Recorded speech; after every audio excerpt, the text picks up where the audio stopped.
Hey guys, it's us, Melissa. It's your boy, Mr. I'm the Deal. Yes, and we look a little rough right now. My hair is not combed, but I'm gonna guess, I don't know.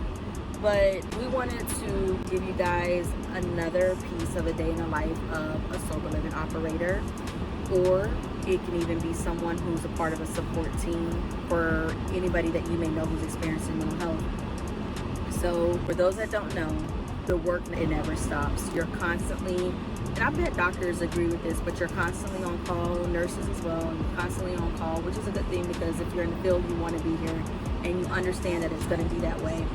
But today, we just wanted to give a quick little video about grief because we were woke up, I don't know if I'm saying it right, but we were woke up early this morning because we had a client who had a meltdown and he needed us. But before we were able to get there, the police arrived and it was a big ordeal. So this is something that you're going to be going through if you're deciding to do sober living. But it's such a rewarding feeling to know that someone feels safe enough to call on you and to want you to be around during that moment. And we've all been through grief before. One thing I've noticed is when people are going through addiction or recovery, they have spent so much time suppressing how they feel, suppressing trauma, suppressing things that they're going through. And sometimes it catches up with you. I believe that that's definitely a part of the recovery process. Sometimes it catches up with you, and when it catches up with you, it does not mean that you're going backwards. It doesn't mean that you have failed or that you've disappointed yourself. It's just now you have to deal with those feelings in real time. As you know, before they may have suppressed it using or abusing. But this particular situation, he tried to call, and then the person that he tried to call wasn't available. He tried to call me as well, but he used the wrong number. And it's just because his mind, it's going 100 miles an hour. He's not really as coherent as he needs to be. But thankfully, our security team got a hold of us, and immediately we drove there. Literally, I have stuff on that doesn't even match, y'all. I got winter clothes on, and it's freaking, I don't know, like 80 degrees out here right now. My hair is not combed. I just went like that, did the comb fingers. Put it back. Y'all see I got my thick glasses on. But I'm just happy we was there. I'm happy. One thing the cop told us when we got there, he was like, he told my husband, man, he's been asking for you. He's been asking for you. And immediately, as soon as we got there, he jumped into my husband's arms. And that just shows you everybody needs somebody. This is not a game. This is not something you jump in just because you want to do it or you're trying to do things. You have to have a connection. You have to be called for this because lives are at stake. You know what I'm saying? So I just wanted to give it another day in the life. I didn't want to record it or anything like that because that's personal information, and I'm sure he's going to appreciate that. And it's sad, but it's necessary. Even the police officer said when he left, he said, man, I appreciate what you're doing. I appreciate what y'all doing. He kept asking for you. He kept asking for you. And immediately when I got there, I did the same man handshake, boom, and then grabbed him. And then first thing I told him when I seen his eye, I said, I know. And when I said I know, he just broke down crying. His body just almost gave out. And he just held me and just said, man, I'm going through it. And I already knew because I talked to him a few days ago. And he told me, he said, man, I'm going through it, man. I just lost my auntie and all of that, lost my auntie. I'm just battling a lot. I'm about to graduate, I'm about to be on probation. I got school, I got work. he's been doing so well. He's been doing super dope. We got phase programs. He's getting ready to be in phase 4 of his mental health course. So he graduates in October. And so, listen, it's like anything. When you're right there at the end, you see the finish line or you see the end of your journey or the task, whatever you want, you know what I'm saying? You play sports and you got that 2-minute warning. When that 2-minute warning hit and the pressure really sets in. I got 2 minutes to give it all that I got, all or nothing. I got 2 minutes, a 2-minute warning meant I got 2 minutes. I got to go super duper hard. But that's like that for everybody and it's like that in life. You know what I'm saying? I need y'all to understand that when y'all close to y'all breakthrough, it's gonna be like the darkest hours is right before the dawn. You know what I'm saying? And I want y'all to understand that if you don't have a support system, find you a support system. Sad to say, sometimes support system may not be your blood, but you need to have a family. You know what I'm saying? You don't have to be blood to be family. And make sure you have that support system. So the police officer kept saying it and he kept asking for it. So when I got there, he was able to release, and I'm gonna say this real quick too. For the men, it's hard for us to be vulnerable Because sometimes when we show vulnerability, other people look at it as weakness. So we're real protective of who we're vulnerable around. And even if you're around somebody, you still have a level of vulnerability that you even want to show because you don't want nobody feeling like you quote unquote weak. But for him, when he seen me, he was able to let go because I was a safe space. You see what I'm saying? And I knew that. And even the police officers, you can tell that they probably seen it, but they're not used to seeing that. You know what I'm saying? So that connection and that love, you actually got somebody who care about this person. And it was real, it was a dope situation because it's always rewarding for me, I'm saying, as a man to be able to help another man. You know what I'm saying? And especially another man of color. I'm sorry I gotta say that. Because at times we have it hard because we gotta be so tough on so many levels. You know what I'm saying? On so many levels, we gotta be tough. We gotta be, I can say tough, we gotta be strong. I use the word tough, that tough guy shit. I don't really do that tough guy shit. But we gotta be strong. You know what I'm saying? On so many different levels, every day. We're on edge because life is life. So, long story short, he had a meltdown. You know what I'm saying? And before he did anything great, he called on his team. Yes. He called on his village. Yes. And we were able to come and calm him down to the point where he was able to call the crisis center.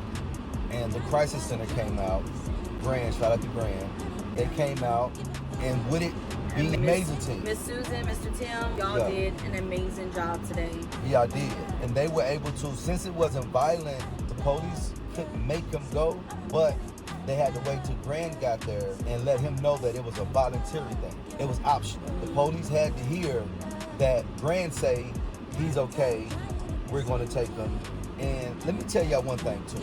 One of the things that had him at high anxiety is the fact that he's on probation and he thought that he was going to violate his probation if he went and got help. And he thought he was going to lose his job if he went and got help. And he thought he was going to lose his housing with us if he went into treatment. We insured him. I don't give a fuck about none of that. Part my friends. Go take care of you. It's not like you relapsed and you just done something crazy and you beat somebody up and you did that. You had a meltdown. It was a no violations at all.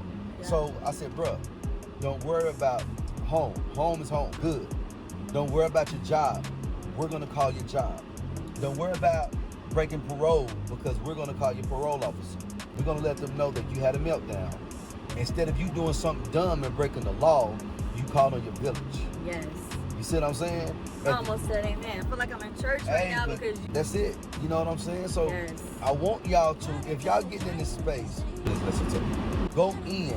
If you're not the person for that role, put somebody in that position for that role that can connect with the people, talk with the people, be case managers. You know what I'm saying? Get that support that they need.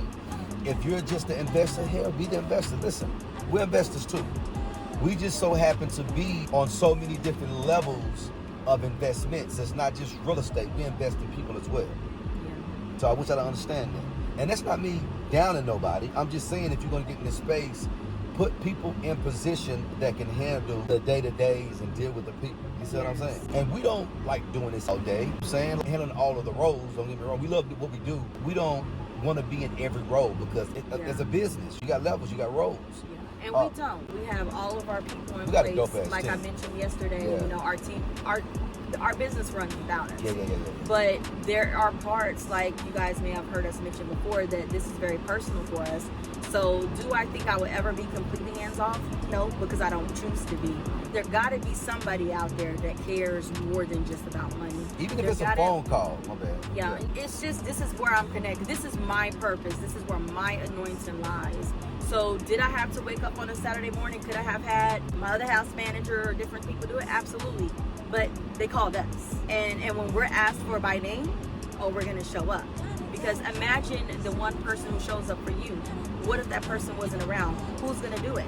Who's gonna care enough? Who's gonna love you enough? And it always makes me think about, and I might say this wrong, do not hold me to this verbatim, but it always, every time I think about what we do, I always think about how in the Bible it says that Jesus go back for that one person. He'll leave the 99 for that one person. I'm not gonna get emotional, but can you imagine how many times he came back for you? So if I am called on and this is God's angel, I'm gonna show up. That's what serving is. That's what it's about. And I'm just happy and thankful that we was able to be available and be a part of that. And also just tell y'all, as housing operators, if this is the business that you're in, know the signs. Grief does not always look like sadness. Grief can also look like high anxiety. It can look like depression. It can look like anger. Everybody grieves in their own way, and that's actually one of the things he said to the cops. This is me grieving. He couldn't even find the words. He said, I don't know how to say this. I said, and then Melissa was like, you're grieving. He's like, that's what I was looking for. That's what They're carrying pain that they don't, or they're learning how to process without the influence. All right, so I just want to encourage you out there, if y'all don't have a protocol in place for what happens or what happens in the case of, then you better get your stuff in order. Yeah, please. You better get your stuff in order, because the last thing you want to do is be responsible and have that blood on your hands that you're responsible for a decision that was made bad because they didn't have a support team, or a decision that was made bad because you wasn't available. If you're not available, who is? You better figure it out. But anyways, we just want to say, just so y'all know, he is getting treatment right now. We've talked to him 3 times since. The agency has also contacted us. We know that he's in good hands, and we're thankful for places like Grand, Counseling and Recovery, so many different recovery centers. I can't even think of them all right now because my mind is like blah. But we're just thankful for those people who are dedicating their lives to helping those in need and helping the forgotten, or the ones that has made decisions that was so hard on their families, because that happens too. They burn bridges, or their family has tapped out because they've done them wrong so many times. We get it. We understand. We get it. It is what it is. A person can only take so much. So I do get it, and I don't blame any of the family that's not around or anything like that. Everybody has their reasons for what they do. But I'm happy that there's people in place that can come in and fill those gaps. So shout out to all the doctors, all the nurses, the lawyers. Matter of fact, shout out to the 2 police officers that did their thing today. Because when I tell you, they showed up and showed out and did a great job, and it was 1 black one and 1 white one. And they worked perfectly well together. And they were respectful. They handled it so well. I wish I would have got their names, but I didn't get their names. I should have. But they did a good job, and we're thankful for those who do a good job and love what they do, because that means everything. So before I leave out today, I just want to ask anybody, have you guys ever experienced, well, not have you ever experienced grief, but when you experienced grief, what were some things that you did to help you get through those moments? All right, talk to y'all later. And remember, share, subscribe.